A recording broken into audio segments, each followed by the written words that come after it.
जी जनाब, तो अब हम चलते हैं इस पेपर के लास्ट क्वेश्चन की तरफ। मैंने इस क्वेश्चन को जान के आखिर में रखा क्योंकि मेरे नज़दीक इसमें 2-3 पॉइंट्स थे जिसने बच्चों को तंग किया होगा। इट्स अ हाई प्रोबेबिलिटी कि बच्चे इसमें जो है वो पज़ल हुए होंगे इस क्वेश्चन को करने में, तो इसलिए मैंने मुनासिब समझा कि इसको मैं एंड पे रखूं। तो let's read out question number 4। मैं इसकी रिक्वायरमेंट को देखता हूँ जी, रिक्वायरमेंट क्या कह रही है। कह रहा है कि determine whether new should accept the order for supply of LTM-78। 10 marks का क्वेश्चन है, it is part of section A. तो आए जी पहले डाटा पढ़ते हैं, फिर मैं इसके सारे एस्पेक्ट्स को आपके साथ डिस्कस करता हूँ डिटेल में, फिर इसको सॉल्व करेंगे। जी सर, क्या कह रहा है जी। Noman Engineering Works New is engaged in the manufacturing and sale of electric motors of a single specification model EMV33. The production process of EMV33 involves two departments, Department A and B. Relevant details are as follows. Okay, तो sir ये जो new है ये एक electric motor है EMV33, उसको बनाता है, ये उसका बिजनेस है और ये दो डिपार्टमेंट से होकर गुजरता है तब ये मोटर तैयार होती है। दोनों डिपार्टमेंट के पूरे महीने की औरली डिटेल्स उसने दे दी हैं। मशीन ऑर्स भी दोनों डिपार्टमेंट्स में है, लेबर ऑर्स भी दोनों डिपार्टमेंट्स में है। कितने कितने हैं ये भी उसने बता दिए। ये ज़रा ये एक महीने की डिटेल है और हर डिपार्टमेंट में इस मोटर को बनाने में मशीन ऑर्स और लेबर ऑर्स पर यूनिट कितने कितने लगते हैं वो डिटेल उसने आपको यहाँ पे प्रोवाइड कर दी है। मज़ीद उसने दोनों डिपार्टमेंट्स में जो अखराजात होते हैं पर यूनिट, जैसे एक कॉस्ट की डिटेल होती है, वो उसने दे दी है। साथ प्राइस जो है वो तो जाहिर है जब दोनों डिपार्टमेंट से वो गुजर के तो एक मोटर के तौर पे फिनिश्ड प्रोडक्ट के तौर पे बनेगी तो वो एक ही प्राइस पे बिकेगी, लेकिन जाहिर है उस पर कॉस्ट जो है वो तो दोनों डिपार्टमेंट्स में आनी है ना, ये सारी की सारी। तो कॉस्ट पर यूनिट उसने दोनों डिपार्टमेंट्स में दे दी, यहाँ पे उसने टोटल एक्सप्रेस कर दिया। तो as a result of it आप कॉस्ट पर यूनिट और फाइनली प्रॉफिट पर यूनिट जो है वो कैलकुलेट कर सकते हो। तो वो उसने प्रिपेयर करके आपके सामने रख दिया है उस मोटर का जो कि अभी आप बना रहे हो। अच्छा, अब बात आगे बढ़ती है। मेरा ख्याल है ये अब उसकी बात करने लगा है जिस ऑर्डर को आपने एवेल्युएट करना है। कह रहा है new has recently been approached by a customer जो कि इंटरेस्टेड है in purchasing 990 units of a special type of motor जिसका मॉडल है LTM-78, offering ₹1,05,000 for each unit. Okay. However, accepting this order would require suspending the production of EMV33। Sir बड़ा important है। कह रहा है कि कस्टमर आया है और एक इलेक्ट्रिक मोटर है, इसका मॉडल है LTM-78, वो आपसे वो मांग रहा है और कह रहा है कि मैं 990 यूनिट्स आपसे परचेज करना चाहता हूँ। प्राइस भी उसने कोड कर दी है 1,05,000 की। बात क्या है कि अगर आप ये ऑर्डर एक्सेप्ट करते हो तो इसके नतीजे में जो अभी आप जो इलेक्ट्रिक मोटर बना रहे हैं उसको सस्पेंड करना पड़ेगा। जाहिर है कब तक सस्पेंड करना पड़ेगा, जब तक ये ऑर्डर पूरा नहीं होता। तो ये चीज उसने बता दिया यहाँ पे। इधर से ही आपको फील आ जानी चाहिए कि कुछ फोरगॉन का सिलसिला होगा। बहरहाल अभी तो मैंने ना डाटा को डिस्कस किया है, अभी तो मैं सिर्फ पढ़ ही रहा हूँ। आगे चलते हैं। Following information has been gathered in relation to the proposed order. तो जैसे ऊपर के सेक्शन में उसने सारी डिटेल दे दी थी एग्जिस्टिंग मोटर से रिलेटेड कि उसका प्रॉफिट पर यूनिट क्या है, खर्चे क्या हैं, कितने घंटे इस्तेमाल करता है। अब उसने इस ऑर्डर को असेस करने के लिए डाटा दे दी है। कह रहा है कि जी LTM जो 78 है उसका हर यूनिट का डाटा क्या है।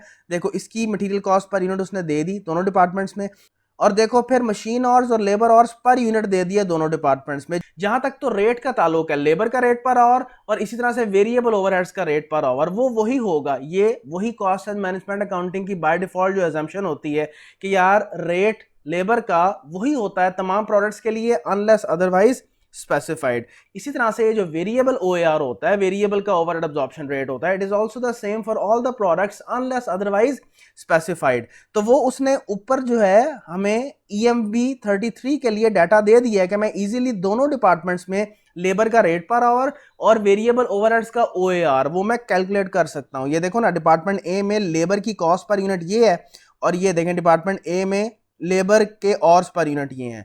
तो कॉस्ट पर यूनिट और ऑर्स पर यूनिट को आपस में डिवाइड करेंगे तो कॉस्ट पर और आ जाएगा। इसी तरह से ये काम हम डिपार्टमेंट बी में कर सकते हैं। ये देखें लेबर की cost per unit over ऑर्स per unit 10, तो यहां से हमारे पास निकल आएगा लेबर का rate per hour for department B. Likewise अगर मुझे वेरिएबल ओवरहेड्स को OAR चाहिए, ये देखो ये मशीन ऑर्स की बेस्ड पे एक्सप्रेस्ड है।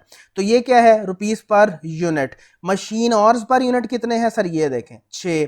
पहले डिपार्टमेंट में, यहाँ से निकल आएगा। इसी तरह से डिपार्टमेंट बी में वेरिएबल ओवरहेड्स का रुपीस पर यूनिट 2000 है और मशीन आवर्स पर यूनिट कितने हैं 5। सर यहाँ से वेरिएबल हो यार सेकंड डिपार्टमेंट का, तो रेट वहां से आ जाएगा। उसने सिर्फ तुम्हें मटेरियल की कॉस्ट पर यूनिट दे दी है और यहाँ पे नए प्रोडक्ट का जिसका ऑर्डर एक्सेप्ट करना है आपने सिर्फ उसके मशीन आवर्स और लेबर आवर्स दे दिए हैं, तो कैलकुलेशन पॉसिबल है बड़ी इजीली। यानी material available, labour cost calculate हो जाएगी, वेरिएबल ओवरहेड कॉस्ट कैलकुलेट हो जाएगी और सर प्राइस मेरे पास अवेलेबल है, ये देखो कितनी 1,05,000। तो अगर मैं कंट्रीब्यूशन निकालना चाहूँ, मैं सिर्फ आपके साथ चीज़ें शेयर कर रहा हूँ कि क्या क्या चीज़ें कैलकुलेट होना पॉसिबल है यहाँ पे, तो यहाँ पे बड़ा इजीली कैलकुलेट हो सकता है। अच्छा, इसके अलावा इंफॉर्मेशन क्या दी हुई है, कह रहा है कि जो सेटअप टाइम है required to prepare for the production of LTM-78 is 3 days. Another 2 days would be required to revert back to the production of EMV-33. बड़ी क्लियर इंडिकेशन है स्टेटमेंट से कि भाई हम जब ये प्रोडक्ट बनाएंगे उसके बाद वापस हमने किस पे जाना है, अपने उसी प्रोडक्ट पे जो कि हम बना रहे हैं। हमारा बिजनेस EMV-33 है, ये तो बीच में अचानक से एक ऑर्डर आ गया ना LTM-78 का जो हमें बनाना पड़ेगा, लेकिन जब बनाना पड़ेगा हमें EMV-33 की प्रोडक्शन रोकनी पड़ेगी। जब रोकनी पड़ेगी तो कंट्रीब्यूशन 4 को होगा, ये जहन में रखें, क्योंकि अल्टीमेट रिक्वायरमेंट क्या है सर, हमें ये ऑर्डर एक्सेप्ट करना चाहिए या नहीं करना चाहिए जो अचानक से हमारे पास आ गया है। तो जाहिर है इसकी बेस में क्या है, रेलेवेंट कॉस्टिंग, तो हमने बेनिफिट्स और कॉस्ट का एनालिसिस करना है, ये हमारा माइंड बन जाना चाहिए इतनी चीजें पढ़ने के बाद।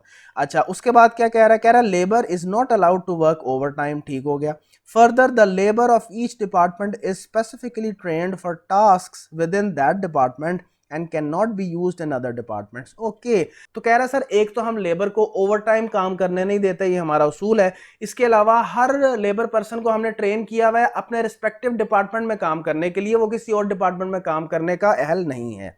फिर क्या कहता है sir, idle labour is paid at 85% of the normal wage rate. Okay, हम जानते हैं कॉस्ट एंड मैनेजमेंट अकाउंटिंग में आइडल ऑर्स के इवज क्या एजम्पशन होती है कि जो भी आइडल ऑर्स हों, आइडल ऑर्स वो हैं जिनके इवज पेमेंट हो रही है, उनसे काम नहीं लिया जा रहा।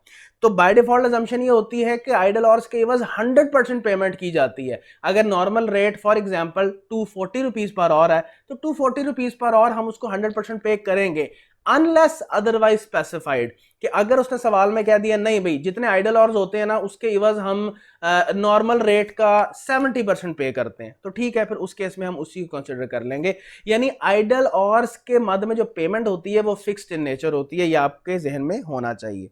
अच्छा, इसके अलावा क्या है, idle labour hours related to EMV-33 have already been included in fixed overheads. Okay, यानी अभी जो तुम EMV-33 बना रहे हो तो अभी भी कुछ आइडल आवर्स हैं और उसकी पेमेंट हो रही है, और वो कहां पे रिकॉर्ड हो रही है, वो किसका हिस्सा है, वो कह रहा है फिक्स्ड ओवरहेड्स का। सर बनता भी ऐसा ही है, ये फिक्स्ड इन नेचर होते हैं अखराजात, ठीक है। EMV-33 के मद में अभी भी जो आइडल आवर्स है उसकी पेमेंट फिक्स्ड ओवरहेड्स का हिस्सा है। जी सर, तो क्या हमें ये LTM-78 का जो ऑर्डर है वो एक्सेप्ट करना चाहिए या नहीं?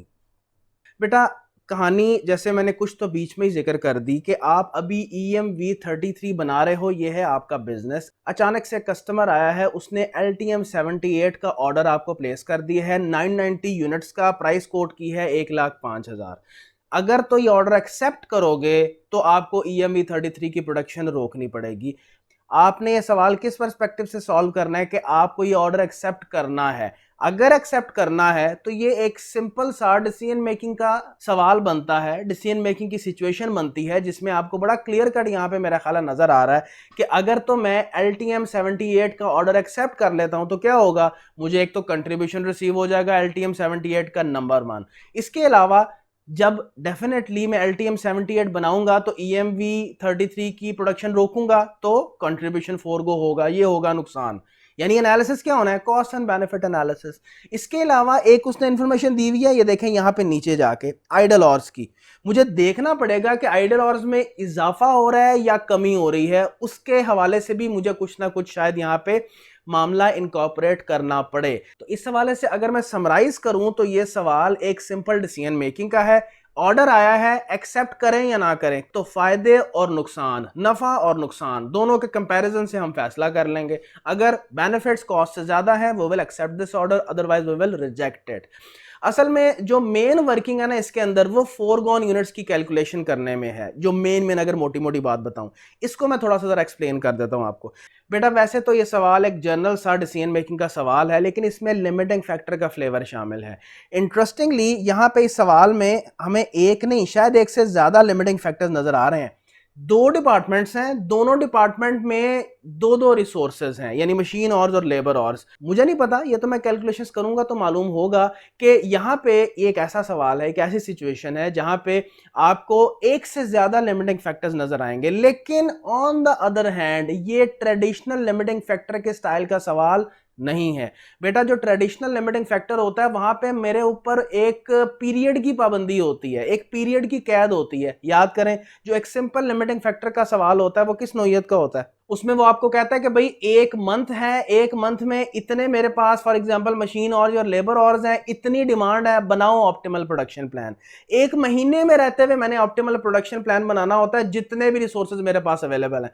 एक साल में भी वर्किंग करवा सकता है, भाई मेरे पास एक साल है, साल में बस इतने ही घंटे हैं, आप प्रायोरिटाइजेशन करें और बेस्ट ऑप्टिमल प्रोडक्शन मिक्स मुझे आपने बना के देना है। यहां पे ऐसा नहीं है। यहां पे मेरे पास ये पॉसिबिलिटी अवेलेबल है कि भाई मैं कैलकुलेट करूंगा कि ये जो मेरे पास ऑर्डर आया है इसको कितना टाइम लगेगा।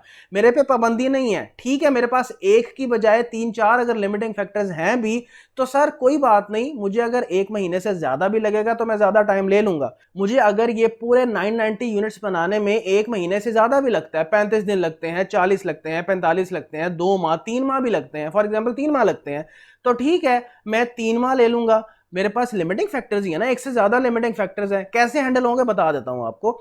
लेकिन कोई महीने की पाबंदी तो नहीं है। मेरे अगर एक से ज्यादा माह लगेंगे तो मैं उतना टाइम ले लूंगा। सिर्फ इसका इंपैक्ट क्या होगा कि मिसाल के तौर पे अगर ये सारा ऑर्डर 3 माह में मुकम्मल होगा तो सर 3 माह में जितने EMV33 बन के बिक सकते थे उन सब का कंट्रीब्यूशन फोरगो होगा। This is how this question of decision making with the flavour of limiting factor is different from traditional limiting factor. वहां पे क्या था, एक महीने में रहते हुए ही काम करना है, देख लें जी, प्रायोरिटाइजेशन कर लें, जो यूनिट सबसे ज्यादा contribution per unit of limiting factor देगा उसको सबसे पहले बनाएंगे, so on and so fourth. ठीक है जी। लेकिन यहां पे क्या है सर, ये ऑर्डर जितनी देर में कंप्लीट होता है आप करें, ठीक हो गया। बस उसके इवज क्या होगा, उसके इवज जो EMV33 बन के बिक सकते थे वो अब नहीं बिकेंगे। देखो इसकी एक और इंडिकेशन भी है यहां पे, वो क्या कह रहा है कि जब तुम इसको प्रोड्यूस करके इस ऑर्डर को खत्म करके वापस अपने EMV33 पे जाओगे, उसके भी उसने तुम्हें दिन बताए हुए हैं। ये देखो, another 2 days would be required to revert back to the production of EMV33। इसके अलावा सेटअप टाइम भी दिया हुआ है।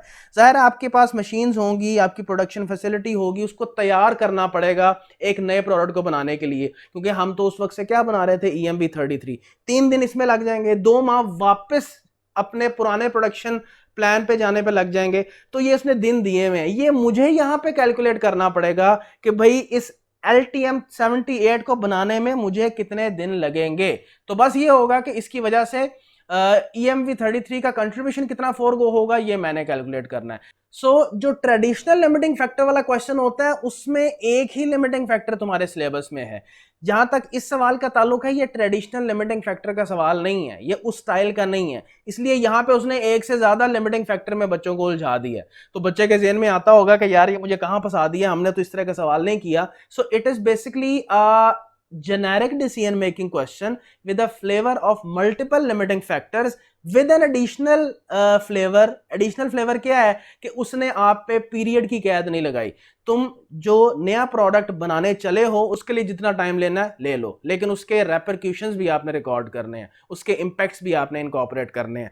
और एंड में एक पॉइंट है आइडल ऑर्स का, मैं देख लूंगा कि भाई इस ऑर्डर के एक्सेप्ट करने के नतीजे में मेरे को आइडल ऑर्स में इजाफा तो नहीं हो रहा, कोई कमी तो नहीं हो रही, कि अगर तो इसकी वजह से आइडल ऑर्स में इजाफा हो गया तो सर उसका इंपैक्ट हम ले लेंगे, अगर आइडल ऑर्स में कमी हो गई उसका इंपैक्ट हम ले लेंगे। वही बात डिसीजन मेकिंग की जड़ में रेलेवेंट कॉस्टिंग है। मैं जो भी ऑर्डर एक्सेप्ट कर रहा हूं मैंने फैसला करना है किस बेस पे कि भाई इस ऑर्डर की वजह से कहां कहां फायदा है, कहां कहां नुकसान है। सारे इंक्रीमेंटल खर्चे, सारे इंक्रीमेंटल फायदे आपने इनकॉर्पोरेट करने हैं, एंड पे फैसला नेट बेनिफिट्स या कॉस्ट की बेस पे हो जाएगा। तो सर कॉन्सेप्ट मैंने आपको सारा एक्सप्लेन कर दिया है, इवन मैंने मेन फॉर्मेट भी तुम्हारे साथ सारे का सारा शेयर कर लिया हुआ है। अब मैं जब कैलकुलेशंस करूंगा कुछ छोटी छोटी एक्सप्लेनेशन में वहां पे आपके साथ डिस्कस कर लूंगा वाइल सॉल्विंग द क्वेश्चन। तो आए सर बिस्मिल्लाह करते हैं। लें sir, so let's start solving the question. Sir format क्या होगा? ऑर्डर एक्सेप्ट करना है तो हमें क्या फ़ायदा सबसे पहले रिसीव होगा सर? Contribution from LTM 78। ठीक है जी, आगे मैं जी रुपीज़ लिख देता हूँ जी। लेस कंट्रीब्यूशन फोरगॉन किसका सर? EMV 33 का। ठीक हो गया। और एक जगह मैं सिर्फ अभी आइडल ऑर्स लिख रहा हूँ, मुझे नहीं पता क्या इम्पैक्ट होगा इसका, मैं जब कैलकुलेशन करूंगा तो सर तभी मालूम होगा। तो सर नेट में बेनिफिट्स या costs? Sir main solution plan. इसी सोल्यूशन प्लान की तो मैं बार बार अपने बच्चों से भी बात करता हूँ, सबसे बात कर रहा हूँ कि बेटा कॉस्ट एंड मैनेजमेंट अकाउंटिंग में मेन गेम ही इस चीज़ की है कि सवाल पढ़ के तुम्हें मेन सोल्यूशन प्लान बनाना आ रहा है या नहीं बनाना आ रहा। तुम्हारी तैयारी का जो KPI है, की परफॉर्मेंस इंडिकेटर, वो ये है कि यार जब तुम सवाल पढ़ते हो, रिक्वायरमेंट देखते हो, उसके साथ रिलेट करते हो, तो क्या तुम अपने फाइनल सॉल्यूशन प्लान पे पहुंच पाते हो, उसका स्ट्रक्चर तुम बना पाते हो या नहीं बना पाते। अगर तो तुम बना सक रहे हो इसका मतलब है तुम्हें CMA के सवाल अटेम्प्ट करने आते हैं। बाकी देखो हर सॉल्यूशन प्लान जो कि मेन सॉल्यूशन प्लान होता है उसमें लाइन आइटम्स होती हैं, जैसे यहाँ पे 3 लाइन आइटम्स हैं। हो सकता है तुम कोई एक लाइन आइटम गलत कैलकुलेट कर जाओ, कोई हर्ज नहीं है, मैथमेटिकल एरर्स हो सकते हैं, ह्यूमन एरर्स हो सकते हैं, there are several other reasons, तो उसकी गुंजाइश है। स्टेप्स के मार्क्स हैं, ये हमें परेशानी नहीं लेनी चाहिए। हमें परेशान इस बात पे होना चाहिए कि अगर हमारी तैयारी इस नौयत की है कि हम अगर एक सवाल करना शुरू करते हैं, उसकी रिक्वायरमेंट पढ़ते हैं, डाटा पढ़ते हैं और हमें समझ नहीं आती कि हमने निकालना क्या है और हमने उसके लिए प्लान बनाना क्या है। हम हमेशा सवाल शुरू करते हैं तो हमारा काम है छोटी छोटी वर्किंग से सवाल करना शुरू करना, विदाउट हैविंग एनी नॉलेज कि हमने पहुंचना कहां पे है। अगर आपको ये नहीं समझ आ रही कि कहां पहुंचना है और किस प्लान के तहत पहुंचना है, तो आपकी तैयारी ठीक नहीं है, ये मुझसे लिखवा लें। आपकी तैयारी का KPI ये नहीं है कि तुमने रीसेंट 10 अटेम्प्टों के सवाल कर लिए।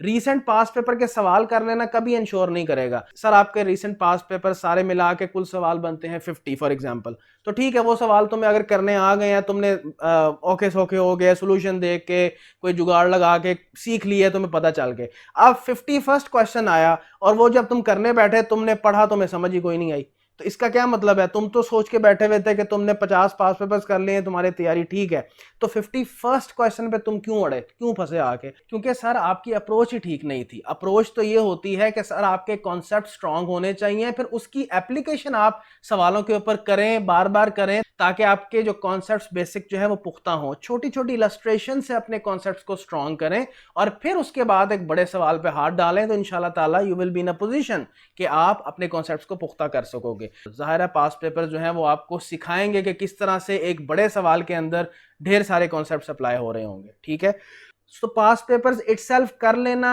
इनफ नहीं है। KPI क्या है कि जब आप इस स्टेज पे पहुंच जाओ कि जब एक सवाल आपके सामने रखा जाए और आप उसका फॉर्मेट तैयार कर सको और लाइन आइटम्स उसमें इंट्रोड्यूस कर सको। ठीक है सर, चलो जी, तो बिस्मिल्लाह करते हैं। तो let's start with the first one. इसकी वर्किंग सर परफॉर्म करते हैं। क्या जी, कंट्रीब्यूशन कितना आएगा LTM 78 से? Let's calculate that. Contribution from LTM 78। Sir इसकी कैलकुलेशन तो मेरा ख्याल है फेयरली सिंपल है। यहाँ लिख देता हूँ यूनिट्स, बल्कि मेरा ख्याल है ऐसे करते हैं कि पहले मैं कंट्रीब्यूशन पर यूनिट कैलकुलेट कर लेता हूँ।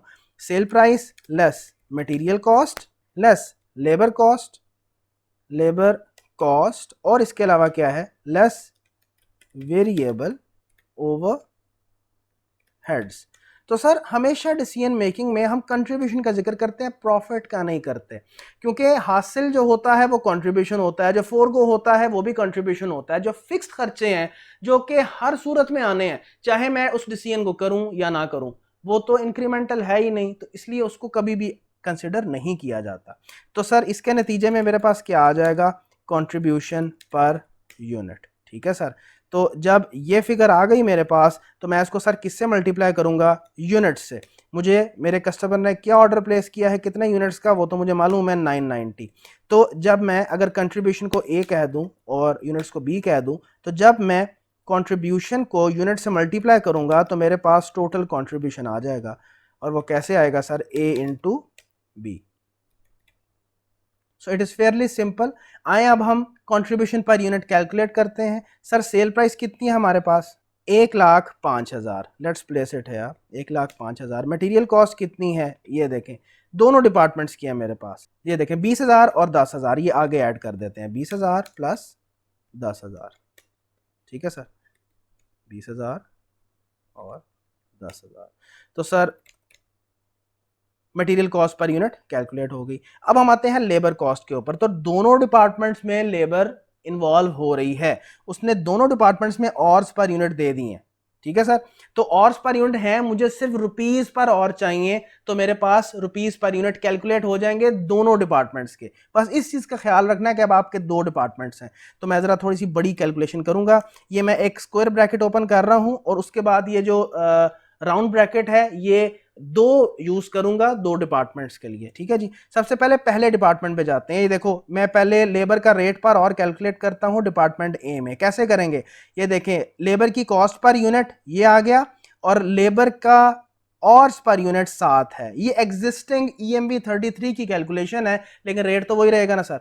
तो 2100 ओवर 7, इससे क्या आएगा, डिपार्टमेंट ए का रेट पर और, तो 2100 ओवर 7, 2100 ओवर 7, ये रेट पर और आ गया। ठीक है ना सर। अब जो LTM 78 है डिपार्टमेंट ए में, उसके कितने लेबर आवर्स लगेंगे सर, यहां से देखते हैं 8। ठीक है सर, तो ये 8 से मल्टीप्लाई हो गया। ये अभी डिपार्टमेंट ए की labour cost per unit calculate हुई है LTM 78 के बस। इसी तरह से अब हम डिपार्टमेंट बी की कैलकुलेशन कर लेते हैं लेबर की। सर कैसे होगी, इधर आए ऊपर दोबारा। सर डिपार्टमेंट बी की लेबर कॉस्ट पर यूनिट है 3200 और लेबर के ऑर्स पर यूनिट डिपार्टमेंट बी में कितने हैं, 10। तो 3200 ओवर 10, 3200 ओवर 10, ये क्या आ गया, लेबर का रेट पर और डिपार्टमेंट बी में। और सर जो LTM 78 है इसके ऑर्स पर यूनिट कितने हैं, आए देखते हैं जी।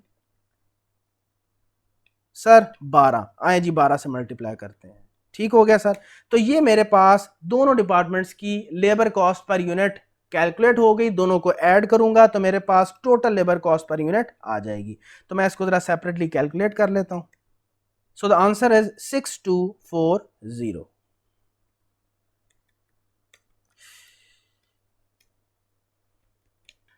इसी तरह से हम वेरिएबल ओवरहेड्स की वर्किंग भी सर कर सकते हैं। ये सारे का सारा काम किस पे हो रहा है, रुपीस पर यूनिट पे। ऊपर आप बेशक लिख दो इसको। ठीक है, इसी तरह से वेरिएबल ओवरहेड्स की वर्किंग कर लेते हैं। सर वहां पे बेसिस क्या है, मशीन आवर्स है। ये देखो डिपार्टमेंट ए में variable overhead cost per unit 1800 है और डिपार्टमेंट ए में मशीन आवर्स कितने हैं सर, 6। तो आप 1800 को 6 से डिवाइड करेंगे तो वेरिएबल ओवरहेड्स का रेट पर मशीन और आपका कैलकुलेट हो जाएगा।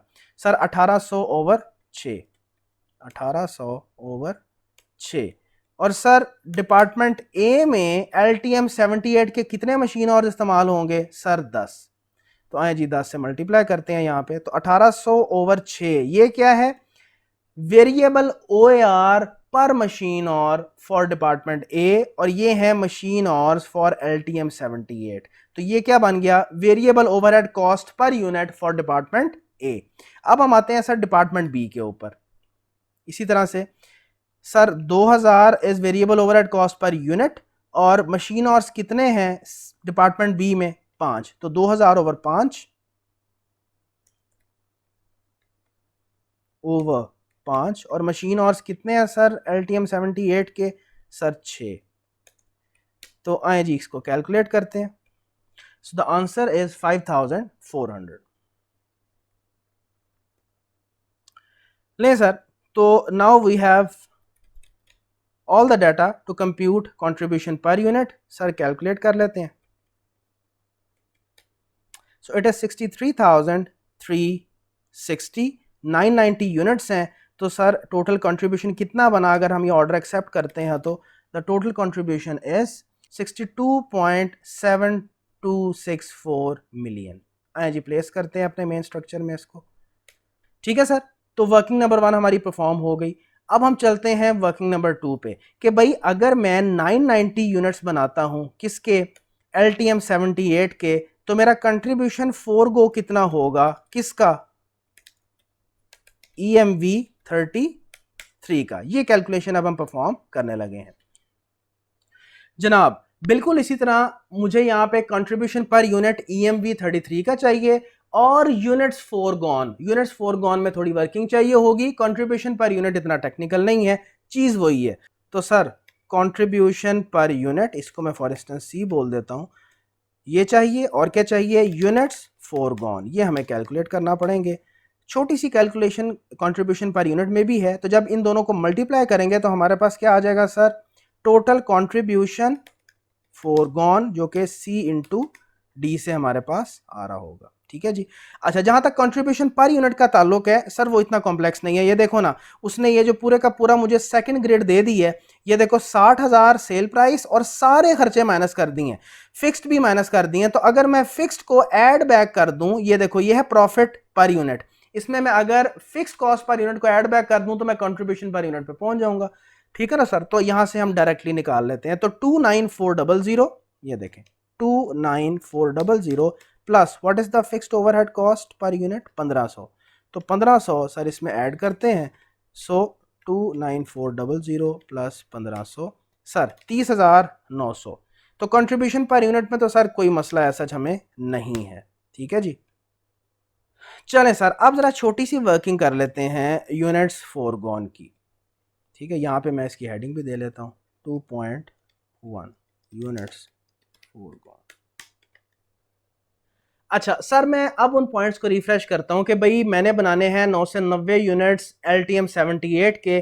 तो अब LTM 78 कितना टाइम लेगा in order to produce these 990 units, ताकि मैं फिर ये कैलकुलेट कर सकूं कि अगर 990 यूनिट्स बनाने में इतना टाइम लगेगा तो उतना टाइम अगर EMV 33 में लगता तो उससे कितने यूनिट्स बन पाते जो कि आप फोरगो हो जाएंगे। तो यहां पे टेक्निकली मैंने जो चीज सबसे पहले निकालनी है ना, वो ये निकालनी है कि LTM 78 को बनने में कितना टाइम लगेगा, फिर उतने टाइम के इवज मैं EMV 33 के यूनिट्स बनाऊंगा। This is the starting point for us to do calculations. ठीक है ना। तो अब इंपॉर्टेंट बात यहां पे एक बड़ा इंटरेस्टिंग नुक्ता ये है कि ये चीज निकालने के लिए कि भाई कितना टाइम लगेगा LTM 78 के 990 यूनिट्स बनाने में, हमें ये चीज देखनी होगी कि भाई यहां पे एक लिमिटिंग फैक्टर नहीं है। मुझे उसने कहा है कि एक महीने में तमाम जो रिसोर्सेज है ना उसकी कुछ ना कुछ लिमिटेशन है। ये देखो ना, 30 दिनों में मशीन और डिपार्टमेंट ए में मेरे पास 5400 है, लेबर मेरे पास 5600 है डिपार्टमेंट ए में, इसी तरह डिपार्टमेंट बी में 3600 और 7500 है मशीन और एंड लेबर और रिस्पेक्टिवली। तो दोनों डिपार्टमेंट्स में सारे रिसोर्सेज में कुछ ना कुछ लिमिटेशन है। टेक्निकली कह सकते हो कि ये सिचुएशन, इस सिचुएशन में एक लिमिटिंग फैक्टर नहीं है, एक से जायद है कि एक महीना है और एक महीने में इतने ही हैं, लेकिन हमारे पास रिलैक्सेशन है। क्या ख्याल है, अगर एक महीने में इतने हमारे पास फॉर एग्जांपल ये रिसोर्सेज नहीं है कि ये सारे यूनिट्स बन पाए, तो हम एक से ज्यादा महीना लगा सकते हैं, वो हमने तय कर लिया हुआ है। ठीक है, लेकिन अब इंटरेस्टिंग नुक्ता ये है कि बेटा एक प्रोडक्ट तब तक नहीं मैन्युफैक्चर हो सकता जब तक वो दोनों डिपार्टमेंट्स में सारे के सारे रिसोर्सेज इस्तेमाल ना कर ले। सारे के सारे रिसोर्सेज मिलके ही तो एक प्रोडक्ट बनाएंगे, हम किसी भी एक रिसोर्स को इग्नोर नहीं कर सकते। जो रिसोर्स इनमें से सबसे ज्यादा वीक होगा सर, हमें वहां तक रुकना पड़ेगा। सर हमारे 4 रिसोर्सेज हैं टोटल, ऐसे ही है। जब तक डिपार्टमेंट ए के मशीन और लेबर और डिपार्टमेंट बी के मशीन और लेबर और इस्तेमाल ना हो जाए, एक यूनिट नहीं बनेगा। तो क्या हमें यह नहीं देखना चाहिए कि इन चारों में से सबसे बड़ा लिमिटिंग फैक्टर कौन सा है, जो सबसे ज्यादा लिमिटेशन लगा रहा है आपके प्रोडक्शन के ऊपर, कह सकते हैं जो सबसे कम तादाद में यूनिट्स बनाने की सलाहियत रखता है। हमें सर वहां पे रुकना होगा कि एक महीने में इससे ज्यादा हम नहीं बना सकते। तो फिर अकॉर्डिंगली हमें देखना होगा कि उस लिमिटिंग फैक्टर की जुबान में हम कितना टाइम ले रहे होंगे इन तमाम 990 यूनिट्स को बनाने में। This is the main catching point in this question. मुझे यानी कि चेक करना पड़ेगा कि जो LTM 78 है इसको बनाने में सबसे बड़ा लिमिटिंग फैक्टर कौन सा है out of all these 4 resources. तो उस हिसाब से मैं अपने पूरे मंथ में उतने ही यूनिट्स बना पाऊंगा, और फिर जो इजाफी यूनिट्स हैं 990 यूनिट्स को पूरे करने के लिए, मैं यूनिट मेथड को यूज करते हुए उतने इजाफी दिन इस्तेमाल कर लूंगा। भाई देखो मैं एक और सिंपल सी मिसाल से आपको समझा देता हूं कि भाई आपका डिपार्टमेंट ए, ये मैं चलो लिख के बता देता हूं, ये देखो डिपार्टमेंट ए के मशीन ऑर्स में इतनी कैपेसिटी है कि ये 1000 यूनिट्स बना सकते हैं। डिपार्टमेंट ए के लेबर ऑर्स में इतनी कैपेसिटी है कि ये 800 यूनिट्स बना सकते हैं। डिपार्टमेंट बी के मशीन ऑर्स में इतनी कैपेसिटी है कि ये 900 यूनिट्स बना सकते हैं। और डिपार्टमेंट बी के लेबर ऑर्स में इतनी कैपेसिटी है कि ये 750 यूनिट्स बना सकते हैं। मुझे बताएं कि मैं कितने यूनिट्स बना सकता हूं। सिंपल सा सवाल है सर, 750, इससे ज्यादा तो मैं बना ही नहीं सकता, क्योंकि डिपार्टमेंट बी के लेबर ऑर्स इतने हैं ही नहीं कि वो 750 से ज्यादा यूनिट्स बना सकें। चाहे बाकी रिसोर्सेज में इससे ज्यादा सलाहियत हो, लेकिन सर हमें वहां पे रुकना पड़ेगा जहां पे मेरा कोई एक रिसोर्स सबसे कम पोटेंशियल रखता है। ये बड़ी अंडरस्टूड सी बात है। तो मुझे चारों रिसोर्सेज को एवेल्युएट करना पड़ेगा LTM 78 के पर्सपेक्टिव से कि LTM 78 को जब हम बनाएंगे तो सबसे बड़ा लिमिटिंग फैक्टर इनमें से कौन सा है। बिल्कुल मैं उसी तरह से वर्किंग करूंगा जैसे मैंने अभी बनाया है। मैं डिपार्टमेंट ए और डिपार्टमेंट बी, ठीक है जी,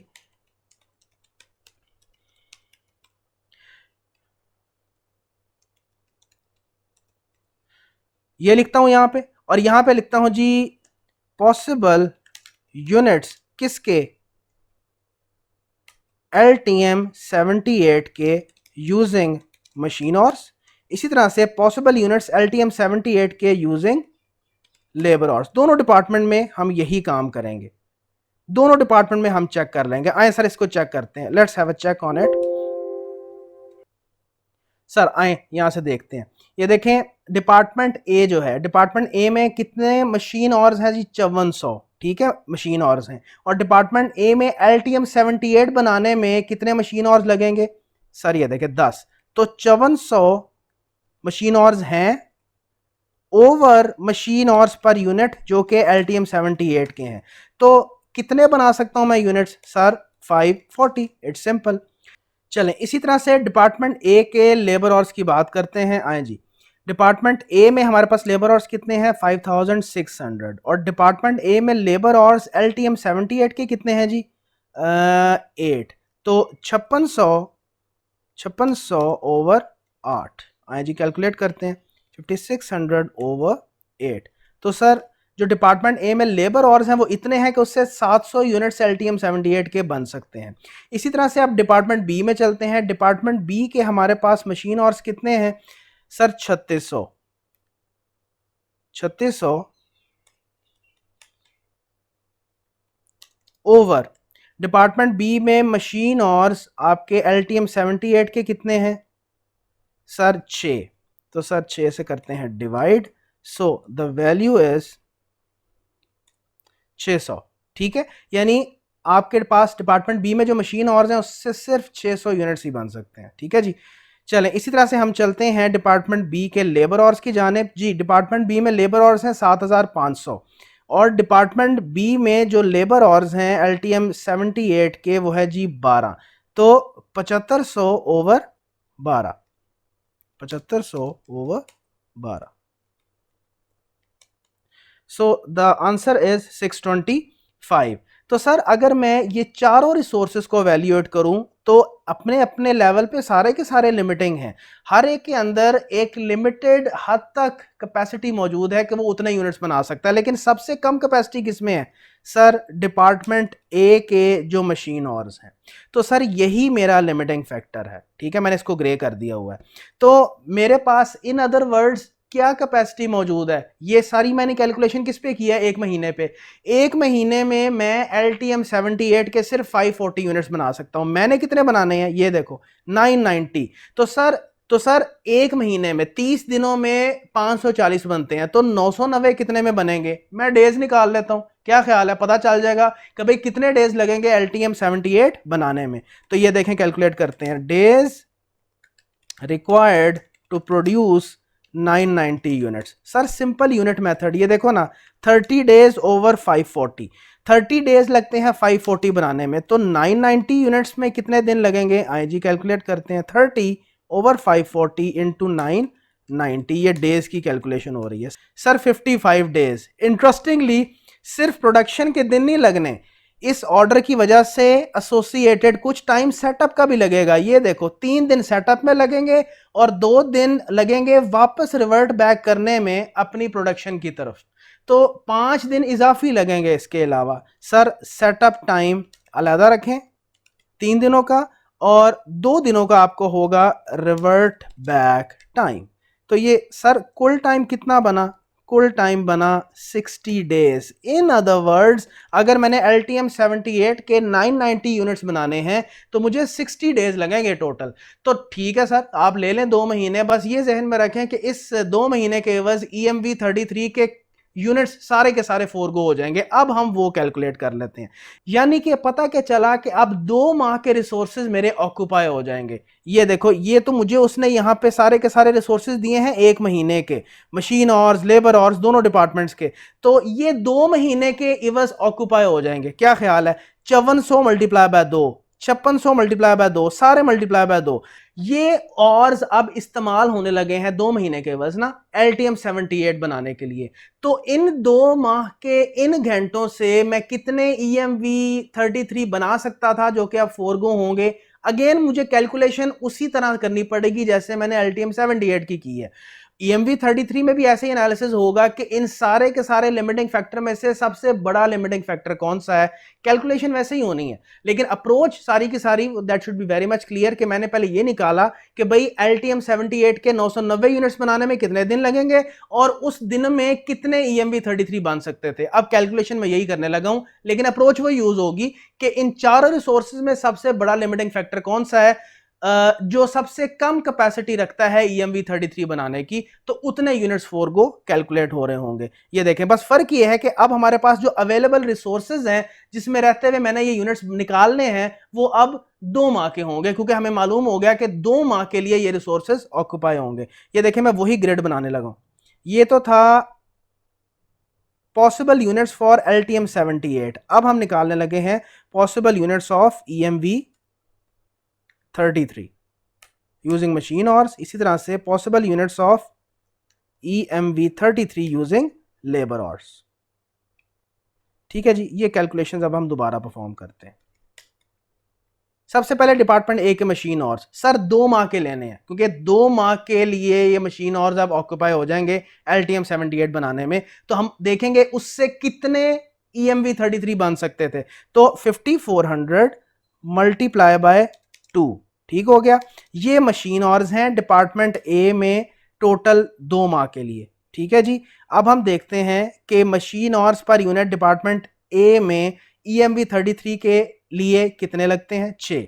ठीक है सर, डिवाइडेड बाय 6, बिल्कुल वही काम हो रहा है, machine hours over machine hours per unit. तो sir the answer is 5400 into 2 over 6, 1800 हो गए।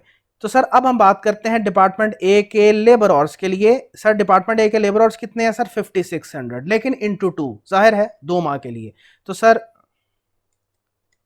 5600 इंटू 2 ये टोटल लेबर आवर्स हो गए, और डिपार्टमेंट ए के जो लेबर आवर्स पर यूनिट है वो कितने हैं? EMV 33 के 7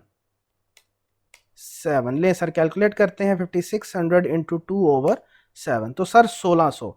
तो डिपार्टमेंट ए के मशीन आवर्स और लेबर आवर्स में कितनी कैपेसिटी है कि ये 2 महीने में कितने EMV 33 बना सकते हैं? 1800 और 1600, जो कि अब फोरगो होंगे, ध्यान में रखें। अच्छा, इसी तरह से आप आते हैं डिपार्टमेंट बी में। डिपार्टमेंट बी में सर मशीन आवर्स कितने हैं? 3600। तो जाहिर है मैं इसको कहूंगा 3600 मल्टीप्लाई बाय 2। ठीक है सर, और डिपार्टमेंट बी में मशीन आवर्स पर यूनिट कितने हैं EMV 33 के? 5 sir, divided by 5। Let's calculate 3600 into 2 over 5। So the answer is 1440। इसी तरह से डिपार्टमेंट बी में लेबर आवर्स की बात करते हैं जी। डिपार्टमेंट बी में लेबर आवर्स कितने हैं सर? 7500, और लेबर आवर्स पर यूनिट कितने हैं? 10। तो 7500 into 2 over 10। Let's have a look at what is the answer. 7500 into 2 over 10, 1500। तो सर सबसे बड़ा लिमिटिंग फैक्टर कौन सा है EMV 33 का? सर ये वाला, जिससे कितने यूनिट्स बन पा रहे हैं? 1440। सो सबसे बड़ा लिमिटिंग फैक्टर है EMV 33 के एतबार से डिपार्टमेंट बी के मशीन आवर्स। ये इतने हैं ही नहीं कि 1440 से ज्यादा यूनिट्स बना सकें। तो सर 2 महीने में EMV 33 के कितने बन सकते हैं? 1440, जो कि अब फोरगो हो जाएंगे ड्यू टू द रीजन के मुझे अब 2 माह में क्या बनाना है, LTM 78। बात समझ आ रही है सर? तो सर कैलकुलेट हो गया units forgone for EMV 33 during 60 days. कितने सर? 1440 यूनिट्स। ले सर, तो let's place it in the working. 1440 units जो है हमारे फोरगो होंगे, 1440 यूनिट्स। और how much is the total contribution forgone? हाँ जी, कैलकुलेट करते हैं। So it is 44.496 million. चलें, इसको अब हम अपने मेन सोल्यूशन प्लान में प्लेस करते हैं। ये है जी हमारा कंट्रीब्यूशन फोरगॉन। ठीक हो गया सर। तो अब हमें मालूम हो गया कि भाई ये कंट्रीब्यूशन आएगा, ये कंट्रीब्यूशन फोरगो होगा। अब मैं बात करता हूं आइडल ऑर्स की। तय है कि अब हमने कितने यूनिट्स जो हैं LTM 78 के बनाने हैं, 990, डन हो गया। और कितने यूनिट्स फोरगो होंगे EMV 33 के? सर 1440। तो मैं इजीली कैलकुलेशन कर सकता हूं दोनों डिपार्टमेंट्स में कि अब 990 यूनिट्स LTM 78 के बनाने की वजह से कितने लेबर और इस्तेमाल होंगे, और EMV 33 के 1440 यूनिट्स फोरगो होने की वजह से कितने लेबर और फ्री हो जाएंगे, कितने लेबर और स्पेयर हो जाएंगे, फ्रीली अवेलेबल हो जाएंगे, अब यूटिलाइज नहीं होंगे। तो spare idle hours created due to non production of EMV 33 and utilisation of labour hours due to production of LTM 78। इन दोनों के कंपैरिजन की बेसिस पे मैं कैलकुलेट कर सकता हूं कि क्या मेरे कोई इंक्रीमेंटल आइडल ऑर्स तो जनरेट नहीं हो रहे दोनों डिपार्टमेंट्स में। आए जरा इसकी कैलकुलेशन करते हैं। ये देखें, उसी तरह से इसका स्ट्रक्चर ड्रॉ करते हैं जी सर। यहां लिखते हैं स्पेयर लेबर और ड्यू टू स्टॉपेज EMV 33, और यहां लिखते हैं labour hours used due to production of LTM 78। ठीक है जी। दोनों डिपार्टमेंट्स में हम ये चीज चेक कर लेते हैं कि स्पेयर लेबर और अब स्टॉपेज की वजह से कितने हुए और लेबर और इस्तेमाल कितने हुए। सर हम जानते हैं LTM 78 जो है उसके 990 यूनिट्स बनने हैं, तो डिपार्टमेंट ए में लेबर आवर्स पर यूनिट कितने हैं LTM 78 के? Sir 8 into 8। इसी तरह डिपार्टमेंट बी की वर्किंग करते हैं, 990 यूनिट्स हैं और लेबर आवर्स कितने इस्तेमाल होते हैं डिपार्टमेंट बी में LTM 78 के? सर 12। ठीक हो गया सर। इससे निकल आएगा कि कितने लेबर आवर्स इस्तेमाल होंगे दोनों डिपार्टमेंट्स में। सर 7920 और 11880। अब आते हैं कि कितने लेबर और स्पेयर क्रिएट हो जाएंगे due to stoppage of EMV 33। Sir कितने यूनिट्स बन रहे हैं? 1440। ठीक है सर। अब मुझे सिर्फ ये देखना है कि दोनों डिपार्टमेंट्स में लेबर आवर्स पर यूनिट कितने इस्तेमाल होते हैं EMV 33 के।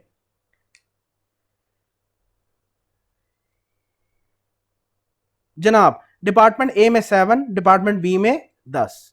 सर 7 और 10, तो आए कैलकुलेट करते हैं। 1440 इंटू 7 और 1440 इंटू 10। सर ये अब आपके पास स्पेयर क्रिएट हो जाएंगे, लेकिन उसमें से इस्तेमाल कितने हो जाएंगे?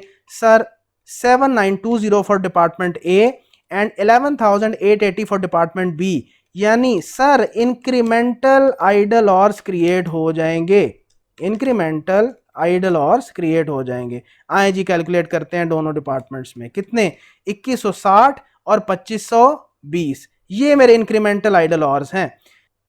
तो सर सिंपल रेलेवेंट कॉस्टिंग का असूल, इस कॉन्ट्रैक्ट की वजह से, इस ऑर्डर की वजह से जो जो एडिशनल खर्चे, जो जो एडिशनल बेनिफिट सारे लिए जाते हैं, ये आइडल ऑर्स किस वजह से क्रिएट हुए हैं कि मैंने EMV 33 रोका और LTM 78 को एक्सेप्ट किया। तो सर इन आइडल ऑर्स की इवज मुझे एक फिक्स पेमेंट करनी पड़ती है, और वो कितनी है sir? 85% of the normal rate. तो आई विल कंसिडर इट। ये जहन में रखें कि यहां पे अब आइडल ऑर्स इंक्रीमेंटल इन नेचर हैं। भाई मुझे बताएं, क्या ये आइडल ऑर्स पहले थे? नहीं थे, ये तो इस ऑर्डर के नतीजे में आए हैं।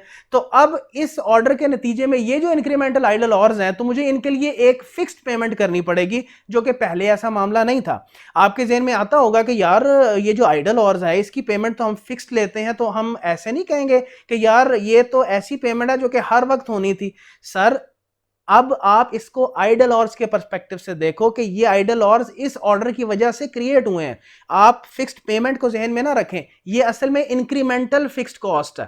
ठीक है, ये ऐसी फिक्स्ड कॉस्ट है जो कि इस ऑर्डर की वजह से इंक्रीमेंटली क्रिएट हुई है। देखो, एक वो आइडल ऑर्स भी थे जो पहले एग्जिस्ट कर रहे थे। उसने बताया था ना कि आप EMV33 बना रहे थे, तब भी आइडल ऑर्स एग्जिस्ट कर रहे थे, आपने उनको लिया नहीं। वो पहले भी थे, वो अब भी हैं, तो उसको कंसिडर नहीं किया गया। लेकिन ये इजाफी आइडल ऑर्स क्रिएट हुए हैं जिसकी मद में मुझे एक फिक्स पेमेंट करनी पड़ेगी अब, क्योंकि अब लेबर इन घंटों के एवज वेली बैठी रहेगी और मुझे एक इजाफी फिक्स पेमेंट करनी पड़ेगी। So it is incremental fix cost attributed to this particular order, so we will consider this particular cost over here. तो आए सर इसकी कैलकुलेशन करते हैं। Cost associated with idle hours, sir कैसे करेंगे ये देखें। 2160 into what is the normal labour rate. आप डिपार्टमेंट ए में देखो निकाल सकते हो, मैंने अलहदा से तो नहीं निकाला, यहां से निकाल सकते हैं। 2100 ओवर, जैसे मैं पहले भी वर्किंग्स यूज करता रहा हूं, 2100 ओवर डिपार्टमेंट ए में लेबर के आवर्स पर यूनिट कितने हैं? 7। तो इंटू 2100 ओवर 7, ये क्या है? 2100 ओवर 7 ये लेबर का रेट है, तो इसका 85% है जो मुझे फिक्स्ड पे करना ही करना है। ठीक है सर, तो ये हो गई कॉस्ट की calculation. 2160 into 2100 over 7 into 0.85, so the cost is 5,50,800। इसी तरह से हम वर्किंग कर लेंगे डिपार्टमेंट बी के लिए। यहाँ के कितने यूनिट्स हैं? 2520 इंटू यहाँ पे लेबर का रेट क्या है? हाँ जी देख लेते हैं, यहाँ से निकाल लेते हैं। डिपार्टमेंट बी में 3200 और ऑर्स पर यूनिट है सर 10, तो 3200 ओवर 10, 3200 ओवर 10 और पेमेंट 85% होनी है। तो ये आपका डिपार्टमेंट बी का लेबर रेट है। ठीक है जी, और ये उसकी फिक्स पेमेंट हर सूरत में करनी है। और ये आपके हैं जी इंक्रीमेंटल आइडल ऑर्स जो कि क्रिएट हो रहे हैं सर इस कॉन्ट्रैक्ट की वजह से, इस ऑर्डर की वजह से। ठीक है सर, आए जी कैलकुलेट करते हैं। 2520 into 3200 over 10 into 0.85। So department B में कितनी इंक्रीमेंटल कॉस्ट है due to idle hours associated with this contract? 6,85,440। तो सर टोटल कितना बन गया? आई जी कैलकुलेट करते हैं। टोटल आपका बन गया कितनी कॉस्ट? 1.23624 मिलियन टोटल कॉस्ट आपकी यहाँ पे कैलकुलेट होगी। ठीक है जी, आए इसको ऊपर रिपोर्ट करते हैं। सो इसको क्या कहा जाएगा? Less incremental cost associated with idle hours, या ऐसे लिखना मेरा ख्याल है ज्यादा बेहतर है, cost associated with incremental hours, incremental idle hours. तो इसको आप, बल्कि यहां मैं ये भी लिख देता हूं, it is incremental fixed cost for the sake of clarification. ठीक है जी, चलें सर सारे बेनिफिट्स सारे कॉस्ट्स रिकॉर्ड हो गए। आए जी नेट ऑफ करते हैं और देखते हैं सर नेट में बेनिफिट्स हैं इस ऑर्डर को एक्सेप्ट करने के, और नेट बेनिफिट्स कितने हैं? 16.994160 मिलियन। तो डेफिनेटली सर कंक्लूजन के बगैर नहीं आना, कंक्लूड करते हैं। और कंक्लूड कैसे करेंगे सर? वही जबान यूज करते हुए जो उसने सवाल में की हुई है। सर क्या जबान उसने यूज की हुई है? कह रहा है should we accept the order? Yes we should accept the order. मैं यहाँ पे कॉपी कर रहा हूँ, new should accept the order for the supply of LTM-78 because it generates net benefits of rupees 16.994 million। ठीक है सर, तो मेरे नज़दीक yes it was a challenging question to handle in the examination environment. इसमें कुछ नुकात मौजूद थे कि जिसने बच्चों को पजल किया होगा, मैंने इसीलिए इसको रखा भी एंड पे था। और अब मेरा ख्याल है आपको समझ भी आ गई होगी कि मैंने क्यों एंड पे रखा है। तो तो yes, it was a challenging question to handle, लेकिन मैं समझता हूँ कि आई कैप का राइट है, एक दो सवालों में तो डेफिनेटली ऐसी चीज़ें होनी चाहिए। फिर वही बात कि जो कुछ डिस्टिंग्विशिंग फैक्टर्स होते हैं जो कि नॉर्मल स्टूडेंट्स को एक जो सर्टिफिकेट होल्डर है उससे डिफ्रेंशिएट करता है।